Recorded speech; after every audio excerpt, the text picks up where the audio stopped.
Beautiful and quaint Shepherdstown, West Virginia is home to the famous Bridge Gallery. The gallery has featured exhibitions of some of the most prominent artists in Maryland, Virginia, and West Virginia. It comes as no surprise that patrons come from hundreds of miles away to see the work of these celebrated artists. One such photographer is Benita Keller. Benita has a passport with stamps from all across the globe, all because of her camera. She recently celebrated 30 years as an artist with a beautiful exhibit entitled Benita Keller in a Fragment of a Second. Benita Keller, economist turned photojournalist, has worked with some of the most prestigious photo agencies in the world, including Larry Tal of Magnum Photos. She earned her MA in photography from the University of Maryland and has traveled the world as a working photographer. Benita says that photography has given her something to which nothing in life can compare. This sense of something special is present in all her work.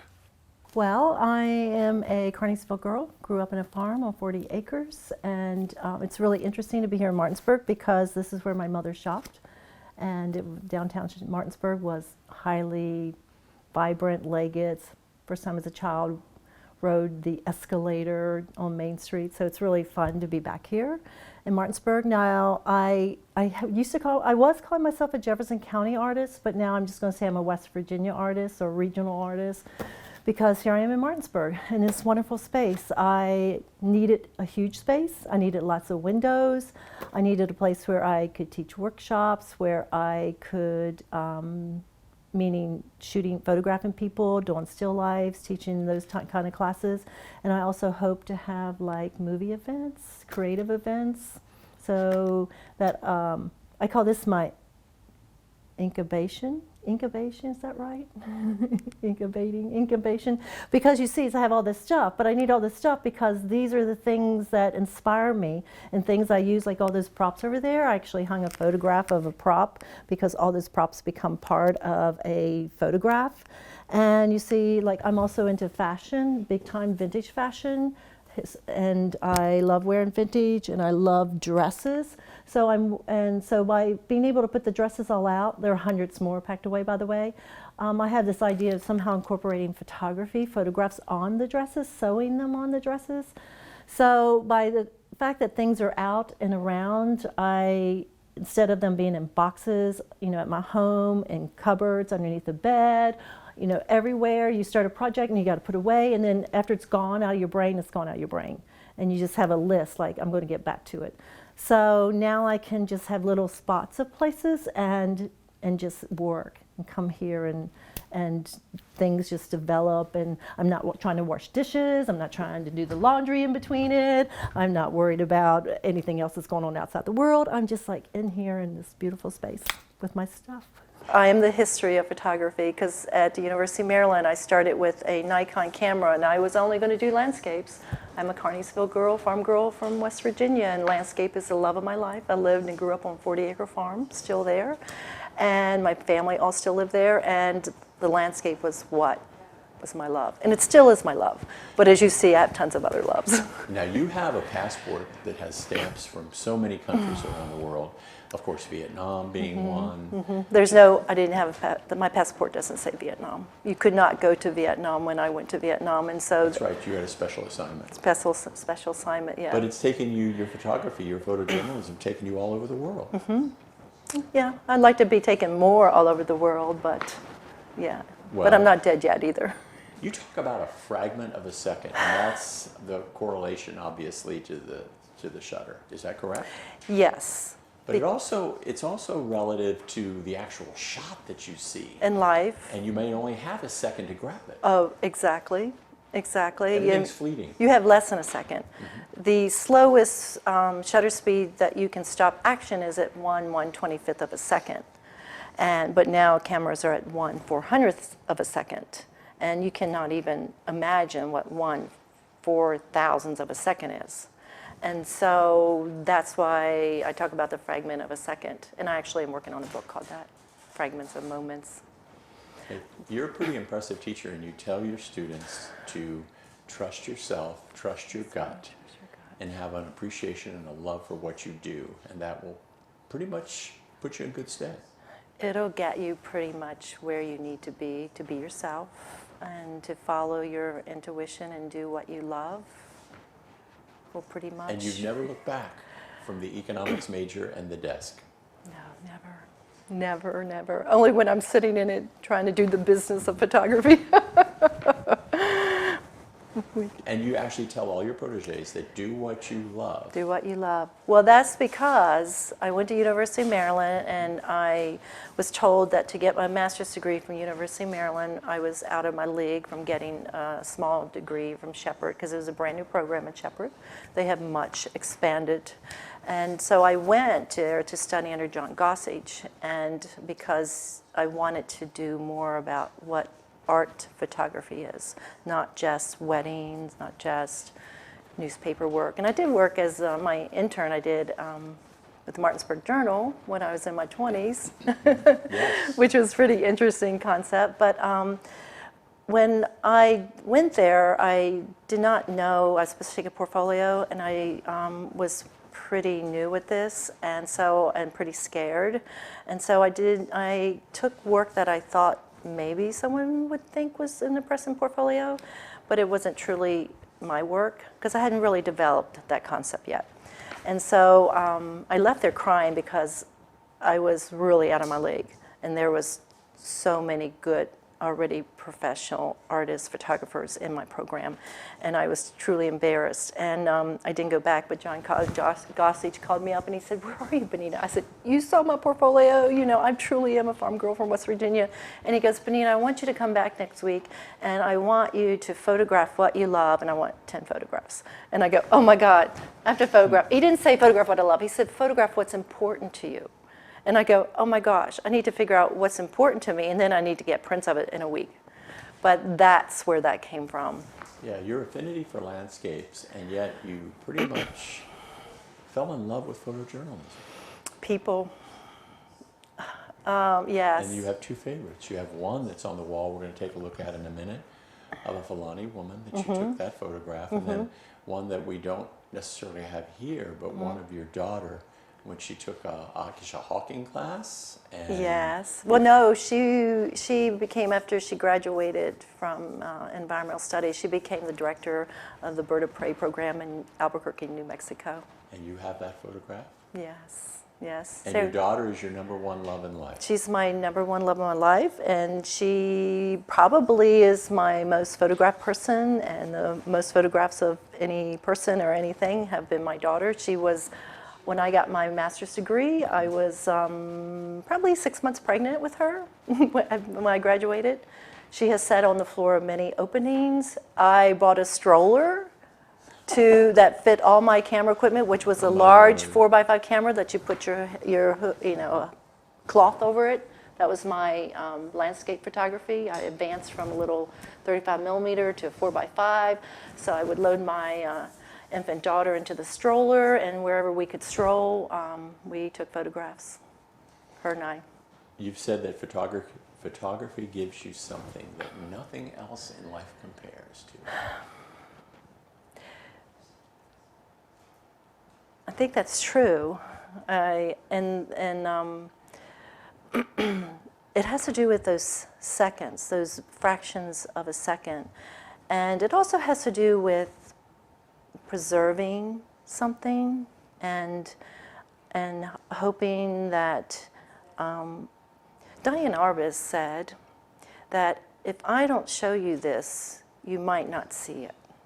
And some people may say it's vain that us artists think that we have something special to show people, and we don't. Everybody can see it, but we pause enough, and we do that for people who don't have time and cannot, or they show them something brand new, or get them to pause.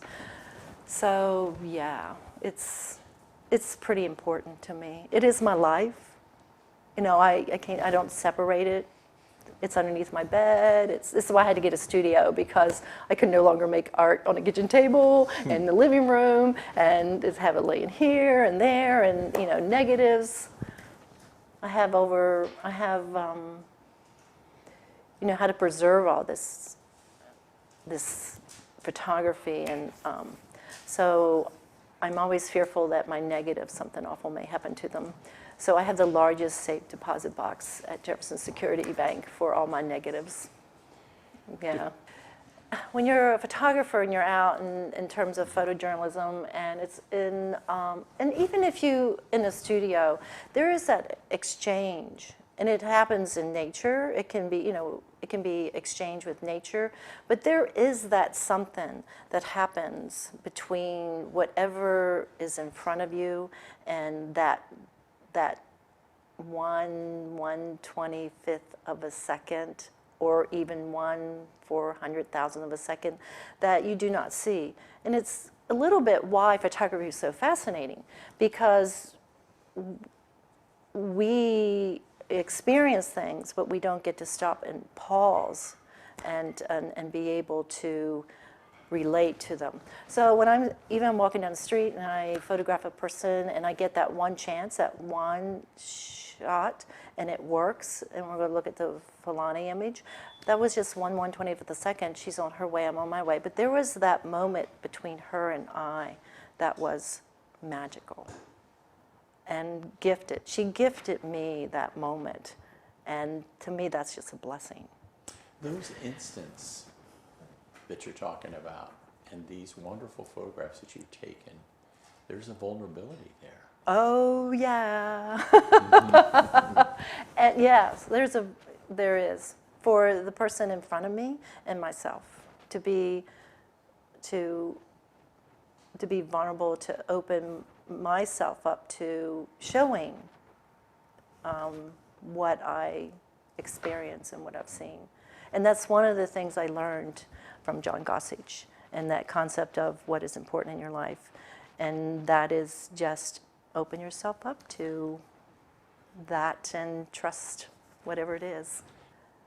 Up until 2004, I was a total black and white film photographer, and I didn't photograph color. I taught color, but I didn't, and I did some snapshots of color, like my daughter's birthday and things like that. But when 2004 rolled around, I actually said, and it was just the tip of, it might have been the end of 2003. It was the tip of digital, and who would have ever thought that it would have taken over as it has, not just photography, but music and all kinds of things. But I said, oh, I'm never going to be a digital photographer. Never say never. I said I would never stand on a street corner and take photographs of people, but and I had to change. But I was sent my first digital camera by a corporation called America 24/7, and they did a program across the United States where they hired 10 photographers in every state, and on one day in May we were all going to photograph together and transmit our work to California, and it was going to be blasted, and they were going to do amazing things with it, and they did. And they sent me my first digital camera, and I literally handed it to someone and said, please turn it on and turn off the flash and give it back to me. And that was the beginning of digital for me. This is the famous Fulani woman. Tell me about this. Okay, so very simple. I was in Africa for 2 months teaching English. It was my very first out-of-the-country experience ever, and my very first time in terms of out-of-the-country photographing. Prior to that, landscape photography. But of course, how could I not photograph people? And so walking in a little village I lived in, I would pretty much indicate to people if I may take their photograph. And she was walking toward me, and I was walking that way, and I saw her ahead. You're always looking, as a photographer, you're always out there looking. And so I indicated, and if I may take her photograph, she literally stopped in front of me.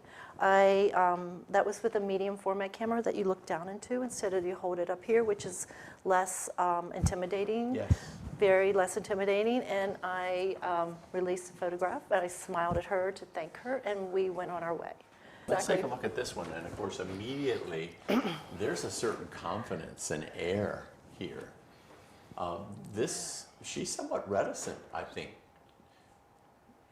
Trusting, reticent, but tremendous beauty and tremendous confidence and dignity. Yeah, and once again, this was a moment on the street, and that's one of the things that I'm humbled by, is that And I wonder now, in the terms of digital and so many people taking people's photographs or trying to take people's photographs, I wonder what my experience will be when I step back out and be a street photographer again, because I think the concept of digital has changed that. But there was almost, in terms of, well, first, to be in Vietnam was amazing. And I lived in a small little village outside of Hanoi. And the people got to know me. So they kind of knew I was around, but it was a wedding going on, and I'm hanging out, always have my camera with me. And for them, it was an honor to be photographed. It was, yes, it was not. I mean, they invited me to their funerals, they invited me to their homes, but I still did not know this person. But they gifted me, she gifted me with this moment. This is a setup. Flamingos. Well, what happened was there was a Washington Post article came out that said that due to a lack of funding, every educational system across the world has a trailer, and they said that that they calling those classrooms trailers was derogatory to teaching. Okay, that profiling made me angry as a West Virginia girl, and they said that these trailers should be called learning cottages. So this is actually very political. So I painted the trailer, I painted this pink, I brought in all the cliches, and I did all the cliches. I had this is West Virginia Mama, which is honor student, art student. I brought in the waitress, I brought in the church lady, and I brought in the drag queen, and this all happened in one day. Did the photography, set it up, and had it rolling off the digital press, and a show happened in the trailer that night. I love it, I love it. And then last but not least, of course, landscapes are your other great love. And this one is particularly beautiful. I mean, it has a dark mystery about it, but at the same time, it has this beautiful welcoming flavor in the front. I love you. Yeah. You're good at this. You're really good at this because I've seen a few photos. Yeah, yes, yeah. And once again, I started out with pretty much photographing barns, which I still think are pretty interesting to photograph, but a pretty, open, sweeping landscape. And as I evolved, I became to investigate things a lot more. Still, the landscape gives you so much truth.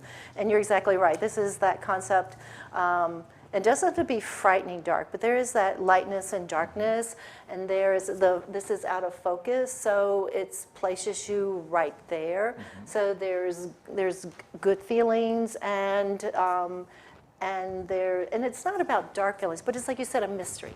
In 1989, I went to Africa to teach English at a United Methodist village, and I, once again, was not ever going to photograph people.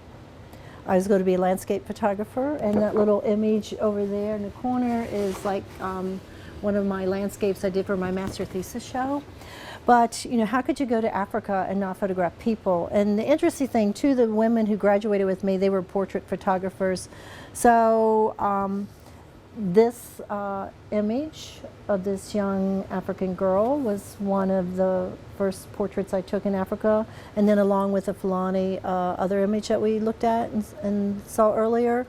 But this kind of sets the stage. I mean, if you look at her expression and what I want to capture, you pretty much see that same kind of intensity of look in all my portraits. So Lucy was my childhood doll, and she's what they call life-size walking doll.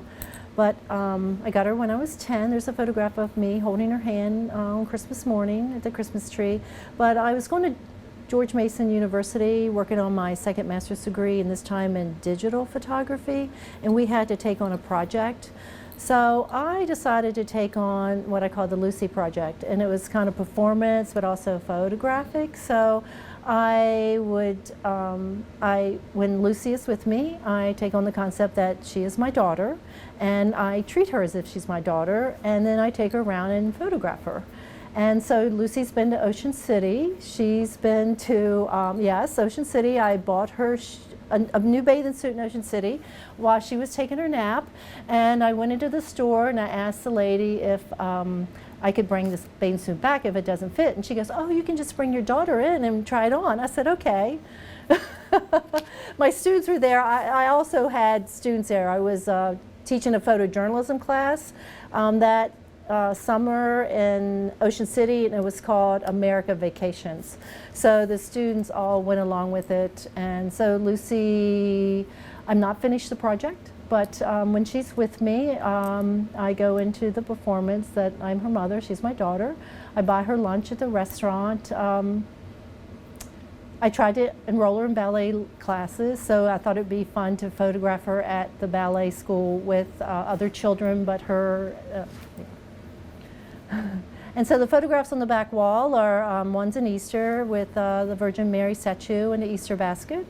And the other one is her at my family farm, being a little farm girl like I was.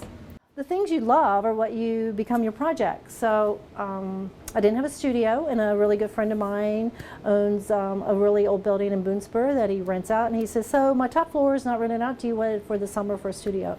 So I loaded up all my vintage clothing with an idea that I was going to do studio portraits of women with my vintage clothes and props. And I wanted them to hold things because I just didn't want a portrait of them. I wanted it to, it all come together and say something. I don't know what, you can figure that out afterwards, but in the idea of holding things, it transforms. The doily project is my love of vintage doilies and my love of collecting things in the natural world. And that comes from being a little girl growing up on a 40-acre farm and spending every single day out walking, gathering things, gathering bones, gathering acorns, gathering rocks. So I take the doilies with me whenever I go. I'm a hiker, backpacker, spent 10 days in Yellowstone with my daughter, and I pack doilies with me and I lay them out, and they sort of take on their own beauty just without anything else on them. I love the fact that they are made by women, so they're about women's crafts. I always make a circle. If you find some round doilies and you're wandering around, get one, get it for me. People give them to me, and I love that too. So I lay them out, and then as I find things, I start laying them out on the doily, so it becomes a pattern. This actually, and then I bring them home because I photograph them in the nature, on the grass or in the sand or on the beach, but I also want to formally do them as a still life. So they become, this one was this little doily, all these things were found at Jordan Lake. The Oyster Project's one of the reasons why I needed a studio, and it's because I have so many projects I start, and where can you finish them? Where can you lay them out? Where can they develop? And so the Oyster Project, I've started for a while, and it's there was an oyster man who would come to Shepherdstown, and locals would buy oysters from him, and he was an oyster person from the age of 10 in Chesapeake. And I actually went out on his last oyster trip in Chesapeake, and he was probably in his 60s. But I went out on February morning to photograph him as a photojournalist. And I just was fascinated with him, fascinated with the culture, fascinating that he bought his first car brand new at age 10 from going out on oyster boats. So here's my idea. I save now every oyster we eat, but to finish this project, I'll have to go to the restaurants and have them collect them. And there's also an organization that will collect oysters, and they put them back into the bay, and they become beds for oysters. So there's all kinds of things around the Oyster Project. So I have piles and piles of oysters outside my house. But I literally collect them, I hand wash them, and I put them back in the bucket, and I Clorox them. And there's like 7 or 8 different types of oysters in here. So what I'm doing is, this actually is just a way to hold them, something beautiful in my studio to hold them, because what's going to happen is, and I'm dividing them up, one, I'm picking out the types of oyster shells, because every time there's a shell different, I put it in another little pile, because I need to identify it. And then I put a pile of the ones I want to photograph, because I plan to have photographs huge like this. And I plan to put them in a gallery, and you know how you cannot not pick up a shell at the beach? So I want to have the big photographs on the wall. I want to have a sandy walk all around, so when you stand to look at the photographs, you're standing in sand. And then the entire rest, no matter how large or how small, of the middle of the gallery will be nothing but piles and piles and piles and piles and piles and piles of oyster shells. So that would be the visual installation. It may be, you know, 2 feet deep, it may be just piles, but never see the floor. And also the idea is that you don't have to steal one, you can just pick one out to take home with you.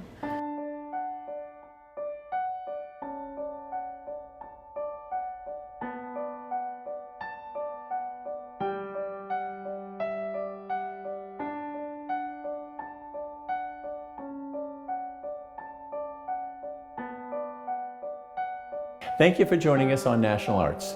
Until next time, remember, art was meant to be appreciated, so you be a part of it.